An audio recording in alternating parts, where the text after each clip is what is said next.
Ինչ ուտել աշնանը նախաճաշին, ճաշին եւ ընթրիքին, ինչպես է փոխվում աշնանային սննդակարգը։ Նախաճաշին ավելի շատ պետք է օգտագործել սպիտակուցներով հարուստ սնունդ, չենք մոռանում նաև բարտացխաջերի մասին,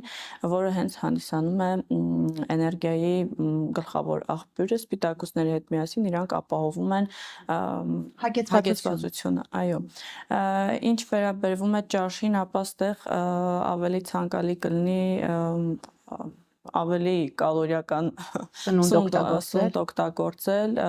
էլի չենք մոռանում սպիտակուցներ, ճարպերի մասին նույնպես չենք մոռանում, օգտակար ճարպերի մասին, այո։ Եվ այստեղ կուզենա եւ բանջարեղեն կարող ենք օգտագործել, մալականի թթվի մասին չենք մոռանում, որը նույնպես մարսողությանը շատ լավ է, եւ թթու կծու այդ ամեն ինչը տեղափոխում ենք ավելի շատ ճիշտ կլինի ճաշին օգտագործել։ Ընթրիքին էլի պետք է օգտագործել շատ թեթև սննդակարգ, ցանկալի չէ յուղոտ, ինչ որ ճարպերով հագեցածուն, որովհետև այդ ժամին արդեն դա վնաս է հասցնում մեր օրգաններից, ինչպես նաև լյարդին,